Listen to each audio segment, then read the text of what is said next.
অর্থাৎ সমানুপাত ও লাভ ক্ষতি অধ্যায়ের পঞ্চম ক্লাস শুরু করতে যাচ্ছি। আর ক্লাসটি শুরু করার পূর্বে আমি সবাইকে একটি বিষয় রিকোয়েস্ট করব, তোমরা যারা আমার ইউটিউব চ্যানেলটি এখন সাবস্ক্রাইব করো নাই, ইনশাআল্লাহ সাবস্ক্রাইব করে পাশে থাকবে।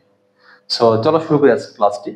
দেখো উদাহরণ সাথে কি আছে, 20 মিটার কাপড়কে 3 ভাই বোন অমিত, সুমিত ও চৈতির মধ্যে 5, 3 ও 2 অনুপাতে যদি ভাগ করে দেওয়া হয়, তাহলে প্রত্যেকে কি কতটুকু কাপড় পাবে, অর্থাৎ প্রত্যেকের কাপড়ের পরিমাণ বের করো।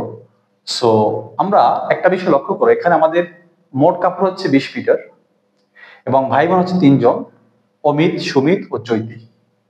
সো আমরা এই 3টি অনুপাতকে প্রথমে যোগ করব, যোগ করার পরে আমরা প্রত্যেকের অংশটা বের করব। তো শুরুতে আমরা এখানে মোট কাপড়ের পরিমাণটা লিখে নিতে পারি। সো লিখবো শুরুতেই মোট কাপড়, মোট কাপড় হচ্ছে 20 মিটার। এবার দেখো ভাই বোন কত, 3 জন, অর্থাৎ অনুপাত, এখানে অনুপাত আছে একটা, অর্থাৎ অনুপাতটা কি 5 অনুপাত 3 অনুপাত 2। সো আমরা এখানে লিখবো প্রদত্ত অনুপাত, প্রদত্ত অনুপাত সমান সমান কত আছে, 5 অনুপাত 3 অনুপাত 2। তো এখানে লিখবো 5 অনুপাত 3 অনুপাত 2। এখন আমরা এই অনুপাত তিনটিকে যোগ করব, তাহলে লিখবো অতএব অনুপাত দ্বয়ের যোগফল। সো অনুপাতগুলোর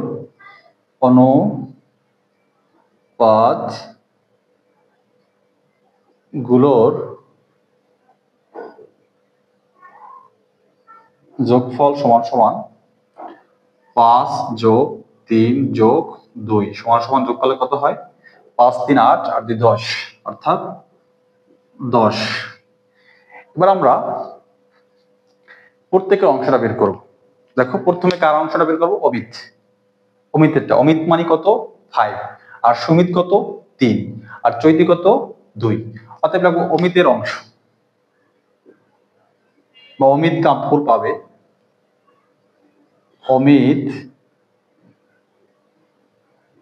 অমিতের অংশ, অমিত কাপড়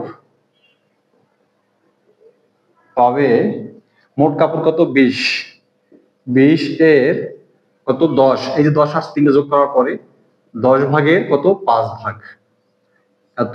এখানে আমরা মিটার লিখতে পারি, আচ্ছা মিটার, ব্র্যাকেটে মিটার লিখলাম। এবার দেখো আমরা এই 10 দিয়ে যদি 20 কে কাটি, এখানে এর মানে হচ্ছে গুণ, আমি একটা লাইন এখানে বাড়াই তোমাদের, এর মানে হচ্ছে গুণ 10 উপরে 5 মিটার।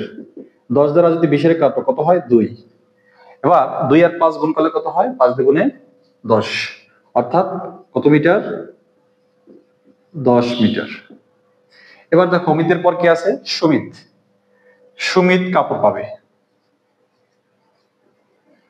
সুমিত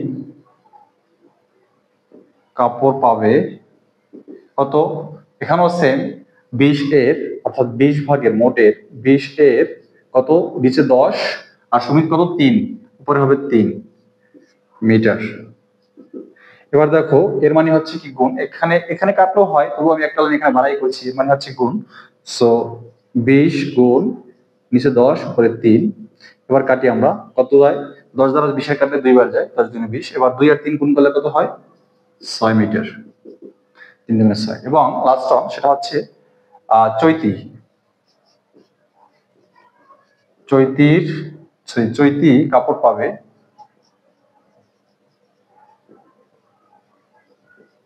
কত, 20 এর নিচে 10 ভাগে কত, 2 ভাগ মিটার, সমান এখানে আমরা 20 এর মানে গুণ 10 উপরে 2 মিটার, সমান সমান কত আসে, দেখো 10 দ্বারা 20 কে কাটলে হয় 2, 2 আর 2 গুণ করলে হয় 4 মিটার।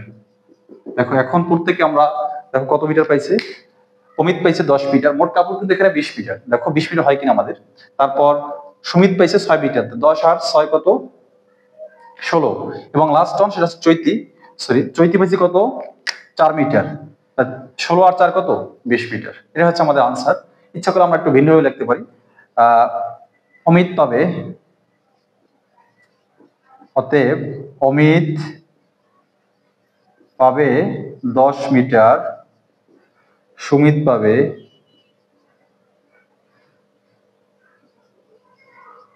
6 মিটার এবং চৈতি পাবে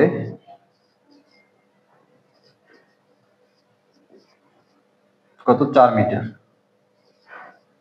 মিটার কাপড়। এই হচ্ছে আমাদের আজকের 7 নম্বরের আনসার। এটাকে আমি এখন মুছে দিচ্ছি, তোমরা অবশ্যই এটাকে স্ক্রিনশট দিয়ে নিতে পারো অথবা খাতায় কুইকলি তুলে দাও। আমি এটাকে এখন মুছে মূলত নেক্সট অন অর্থাৎ 8 নং এর সমাধান করব।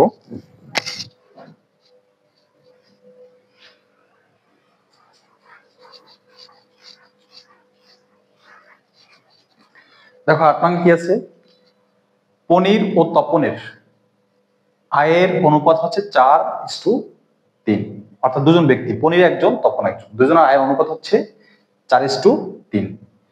আবার বলছে তপন ও রবিনের আয়ের অনুপাত আবার 5:4। পনিরের আয় যদি 120 টাকা হয় তবে রবিনের আয় কত? দেখো এখানে আমাদের এই দেখো ব্যক্তি আছে এখানে মোট 3 জন, কিন্তু লেখছে 4 বার। এই 4 বার থেকে আমাদের 3 বার নিয়ে আসতে হবে, অর্থাৎ এটাকে ধারাবাহিক অনুপাতে প্রকাশ করবো আমরা। অর্থাৎ দেখো এখানে আছে কি পনির তপন, আবার কিন্তু তপন এখানে আছে, অর্থাৎ এই তপন কথাটা 2 বার আছে, এই 2 বার থেকে আমরা একবার নিয়ে আসবো।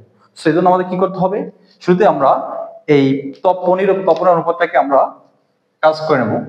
তো 8 নম্বর লিখবো পনির ও তপনের আয়ের অনুপাত। পনির ও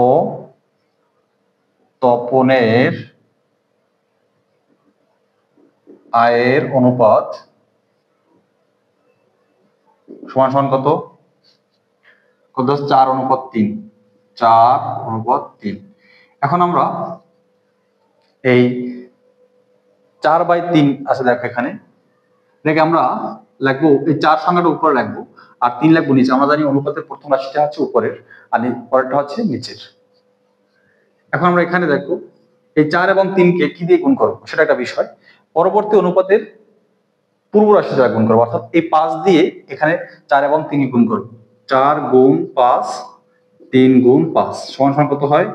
4×5 20 আর 3×5 15। এটাকে আমরা अगेन কি করবো, অতএব আবার কি করবো, এটাকে আমরা আবার অনুপাতে প্রকাশ করব। অর্থাৎ আমি এখানে লিখে দিচ্ছি জায়গা শর্ট, এই 20টা আগে লাগবো, 20:15। এটা কার? পনির ও তপনের আয়ের অনুপাত হচ্ছে 20:15। আবার দেখো কারটা তপন ও রবিনের আয়ের অনুপাত। তপন ও রবিনের আয়ের অনুপাত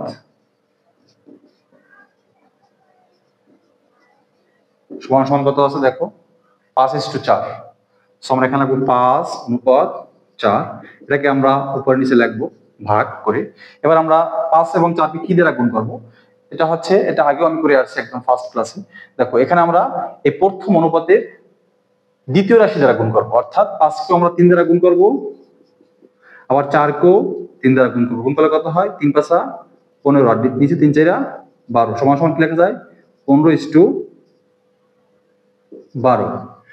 এখন দেখো আমাদের এই তপন কথাটা দুবার আছে, এখানেও তপন ছিল, এই যে তপন ছিল এখানেও তপন আছে। তপনেরটা কিন্তু এখানেও 15 এখানেও 15। সো আমরা এটাকে এই 2টা 15 মিলে আমরা একটা 15 লাগবো, অর্থাৎ 2 বার তপন না লিখে আমরা একবার লিখবো। অতএব দেখো কিভাবে লিখছি, অতএব প্রথম হচ্ছে পনির ইস্টু তপন ইস্টু রবিন সমান সমান প্রথম হচ্ছে কত? 20 আর এই 2:15 মিলে দেখো এই 15 এবং এই 15 মিলে একটা 15 হবে, 15 অনুপাত আর লাস্ট হচ্ছে 12। দেখো এই তিনটাকে আমরা ধারাবাহিক অনুপাতে প্রকাশ করে তারপর এখন আমরা কি করব, এবার বলছে কি দেখো পনিরের আয় যদি 120 টাকা হয় রবিনের আয় কত? তার মানে এখানে দুজন ব্যক্তিকে নিয়ে কথা বলছে, পনির এবং রবিন, দুজনকে কম্পেয়ার করেছে এখানে, কে? পনির এবং রবিন। সো আমাদের এখান থেকে পনিরের আয়টা লাগলো, আমি এটাকে একটু মুছে দিচ্ছি উপর অংশটাকে, যদি এটা আমাদের করা হয়ে গেছে।